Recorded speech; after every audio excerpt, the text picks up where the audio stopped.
Hi, I'm Lin. And I'm Leo. Welcome back to Yoga with Lin and Leo. Yes, and today we're going through three short, well not actually today, but it's day one of three short sequences for the change of season. So we hope you're on your mat. And this should get a little bit of energy flowing through your body today. Okay, so you start on all fours, so that's on the knees and the hands because we're starting in Adho, Mukha, Svanasana, so hopefully you're joining us now. So if you're unsure of any of these poses, please do go to our pose directory.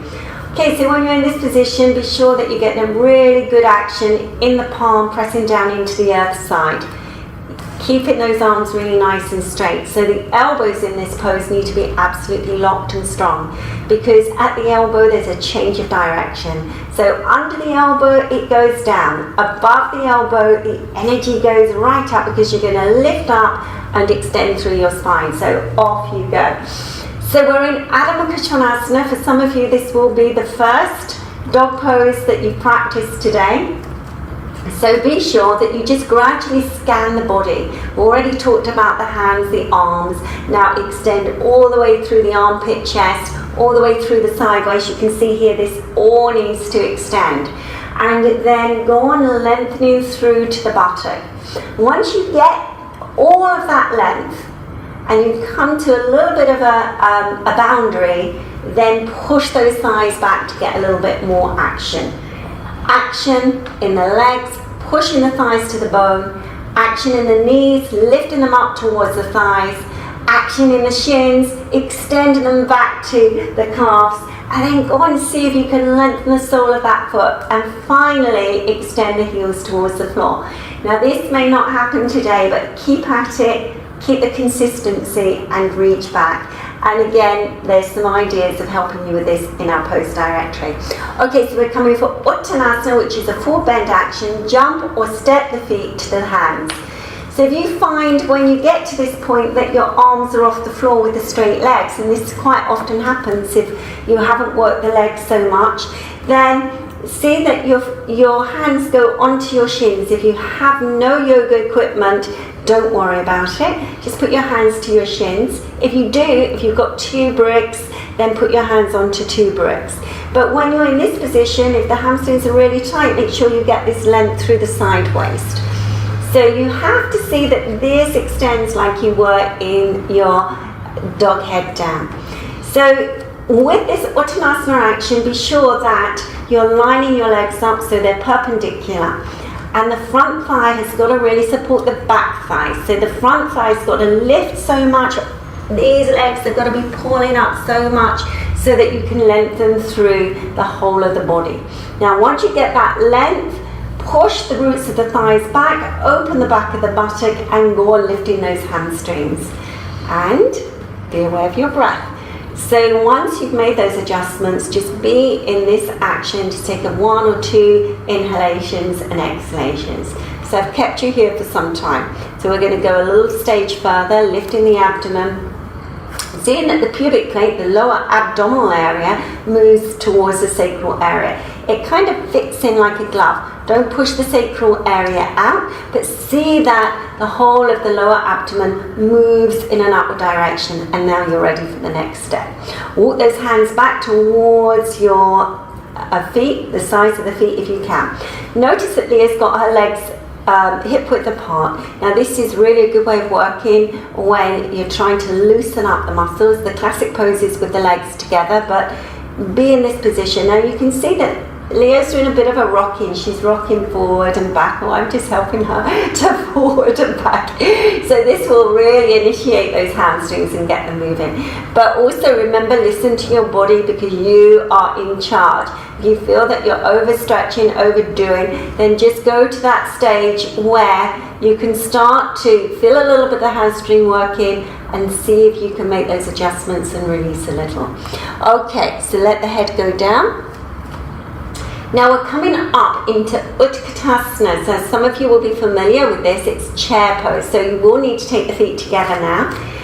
And then soften your knees And reach your arms up in line with your ears. So this is quite a challenging action. Keep the abdomen moving towards the spine. Keep the weight back into those heels. Yes, that's it. So we're taking a little bit longer in these poses so that you get quite a deep action. Keep that chest lifted, and now come up to Urdhva Hastasana, which is standing with the arms extending right up. Now keep the length through the sideways as you take those arms down. So take those arms down beside you for Tadasana. So just be in this pose, just recover, be in Tadasana, and start scanning the body from the base. Take the weight right back into the heels. See that you ignite that abdominal area, that lower abdomen, to lift up through the side waist, lift up through those ribs, and broaden across your collarbones. Soft inhale and exhale. Just take a moment or two to listen to that breath. See if you can listen inside.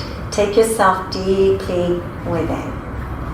Just soft inhale, soft exhale.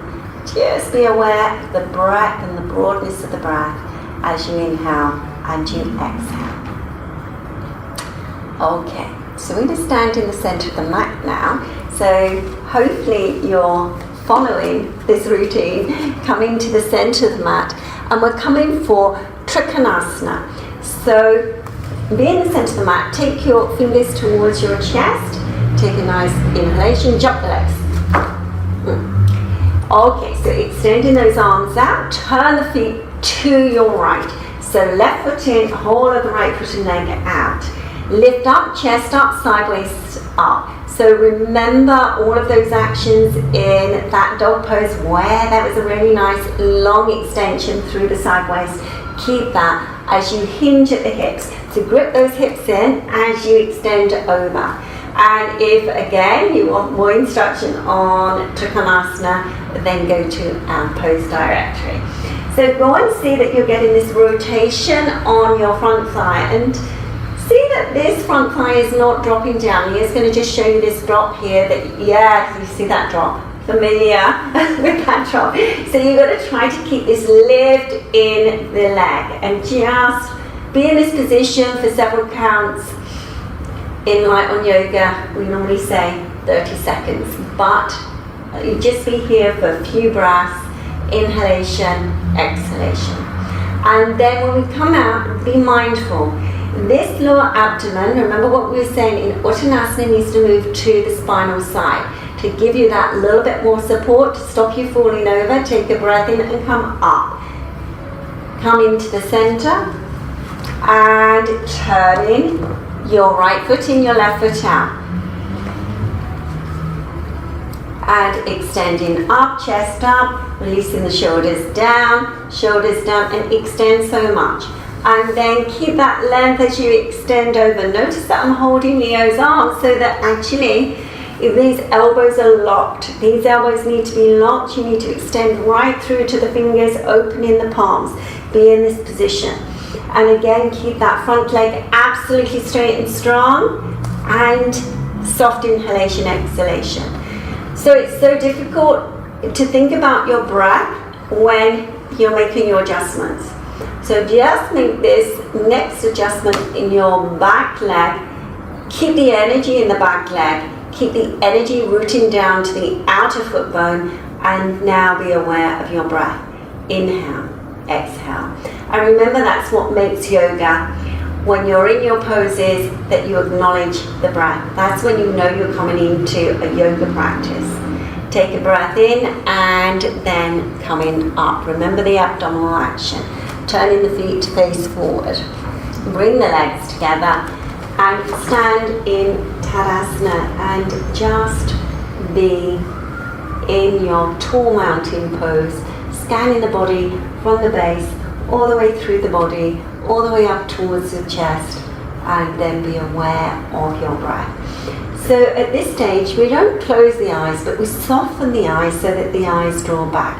So you're still working on non-attachment. You're not thinking about what's around you, what needs to be done, what's been done. You're in your mountain pose, being aware of your practice. This is when you're feeding yourself with your practice. So we're coming for Parivrtta Trikonasana, a bit of a tricky one, this one. This is when we bring a revolving action into a pose. So Leo's going to go with her back to you so she can turn and face you. Okay, take a breath in and jump the legs apart. Okay, now when you turn the feet for the Parivrtta action, turn that back foot in really well. This is a very important thing. And then turn all the way around.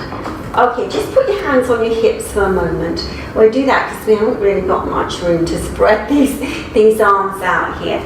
Now, this is a really key point, and I want you to remember that when you come into the Parivrtta action, then you're not dropping this outer left hip. This stays in Bharadvajasana action. So, again, tutorial.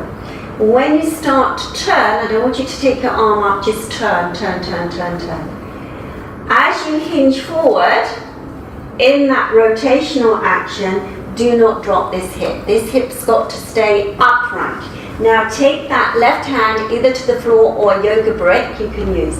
But see that you remain in your Parivrtta as much as you possibly can, lifting that lower abdomen towards the sacral area. Now go on lengthening from the hip joints all the way through to the chest cavity, and then rotate that top arm. And if you're able to get that rotation, keep the abdomen lifting. Don't forget to lift the abdomen. Keep that action, really solid action in the back leg. This may take a few attempts to achieve, and then taking a breath in and coming up. Okay, so you can see it's quite a lot of balance involved there. If your heel does come up, then you can always put a yoga foam pad underneath your heel to give you a bit more stability. Come to the other side. But remember, any of these poses, if you find them challenging, just keep practicing. Alright, so that back leg is back. Hands on your hips, lifting up through the center of the body, and then getting that rotation. Turn. And then extend, lengthening along your thigh. So this right side of the waist lengthens along the thigh as you turn. But remember, Parivrtta hips here. And if you're not sure what that pose is, then go to our pose directory. And then get that rotation, yeah. This is such a good pose for the hips, for the lower back region. It's a fantastic pose, so do keep practicing. And it's really good to blow out the cobwebs and to get the agility in the spinal column. And then extending that arm up, extending, soft inhalation, soft exhalation. Take a nice deep breath in and coming up. Okay, so standing up and just digesting. Okay, so we're coming for shortly Bharadvajasana. Now, you can see we haven't got any equipment today, so we will show you without equipment, but we will show you exactly where you would need to have a prop, and of course if you're not sure, say it again. The pose directory.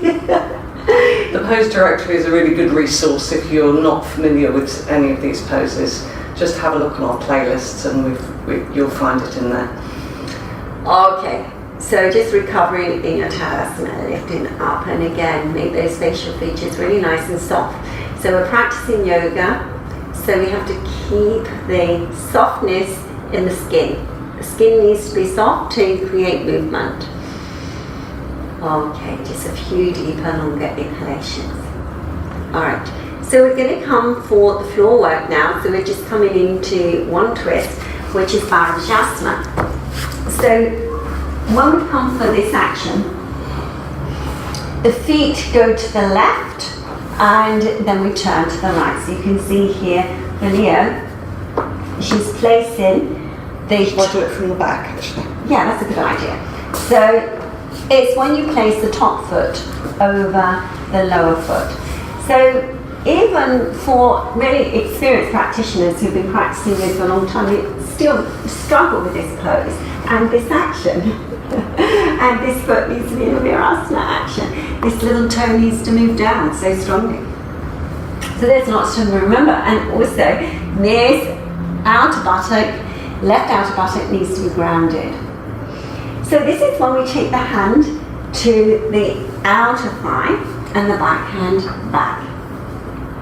So once you've created that space, and then we have to work at releasing the tension in the shoulder firstly, and then going up from the sacral area, extend through the spine without overly lifting the buttocks. So the buttock stays grounded, and then you keep on lifting through the sideways, lift up, chest up, extend. And just keep the chin in line with your chest just for the time being, until you get a little bit more extension and a little bit more rotation, then you can turn a little bit more. So the full action, see if you can go for that. You're going to take the arm round and catch. Now, if you've got long arms, or you're quite agile, then this is quite an easy action, but we find in the classes that this is really, really tough for so many people. So we tend to recommend to have a belt around the arm so it brings a little bit more length to the arm, so this is a little bit more achievable. So when you are connecting with either a belt or the upper arm, then you do find that there's a deeper sensation and a deeper awareness. Also remember, if your hips are really unlevel, then do use the support underneath the front buttock. In this case it would be the right buttock. And release it, and then we take our legs to the right side. So it's really nice if you do practice with just a little bit of support to see what it's like to practice without the support. So it's always good to change the way you are practicing. Our body gets very used to the way we work. So we've always got to keep it really alive and active. So taking now your right hand to the outer side of your left thigh, take your left arm round and just be in the initial stages of the pose. Lifting up, chest up. See that the shoulders release down, shoulder blades down, and keeping that nice lift. And remember, keeping that right hip down as much as you can. Okay, so we're ready for the catching bit now. So see if you can reach around and catch that upper arm and just keep lifting. Keep the chin in line with the chest, keep open, keep the chest open nicely. And again, soft inhalation and exhalation. This is a wonderful pose to observe your breath. All the twists, it's really good because you're in the position, you can then start to find that breath in the pose itself, and then release it. Okay, so sitting in Dandasana. Sitting Dandasana, you can see that Leo's pulling the buttock flesh away from the bone so that the hamstrings are a little freer, and sit with straight legs, bring your toes towards you, extend your heels away from you, ground down with the thighs and lift up through the chest. Keep the facial features soft and observe your breath. Okay, so we're coming for Savasana now. So you can come into this pose. As you can see, Leo has bent legs, always come into it with bent legs preferably, and then see that you are extending the whole of the neck muscles. As you can see, Leo's got hands to the base of the skull and lifting it. And then rolling your shoulders back and down so that those shoulder blades are deeply connecting into your back and the chest is lifted. Soften the abdomen and then lift your toes up and slide with resistance the legs down towards the floor. And then finally, just let the feet move apart. And be in your Shavasana. This is the end of the sequencing. So just be soft in the facial features, soft around the jawline, soft breath, inhalation and exhalation. And just stay in this pose, just observing the relaxation and the softness of Shavasana. Namaste.